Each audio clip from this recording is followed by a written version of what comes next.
बिस्मिल्लाहिर्रहमानिर्रहीम। अस्सलामुअलैकुम वरहमतुल्लाहि वबरकातुहू।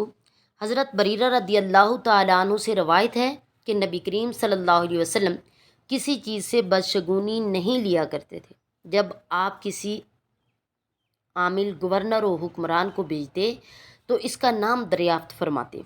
अगर आपको इसका नाम पसंद आता तो आप इससे खुश होते और इस खुशी के आसार आपके चेहरे पर नज़र आते, और अगर आप इसका नाम नापसंद फरमाते तो इसकी नापसंदीदगी आपके चेहरे पर नज़र आती। और जब आप किसी बस्ती में दाखिल होते तो इसका नाम दरियाफ्त फरमाते।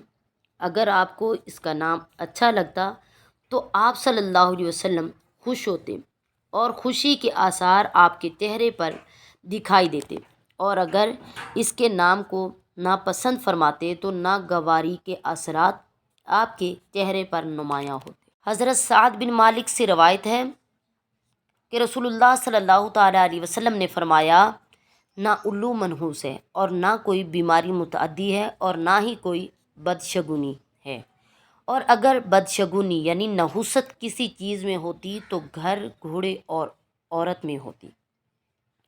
हज़रत अनस बिन मालिक रदियल्लाहु ताला अन्हु बयान करते हैं, एक आदमी ने अर्ज़ किया, अल्लाह के रसूल सल्लल्लाहु अलैहि वसल्लम, हम एक घर में थे जिससे हमारे अफराद और अमवाल में इजाफ़ा हुआ। फिर हमने वो घर बदल लिया तो हमारे अफराद और अमवाल में कमी आ गई। आप सल्लल्लाहु अलैहि वसल्लम ने फरमाया, इस घर को छोड़ दो क्योंकि ये घर अच्छा नहीं।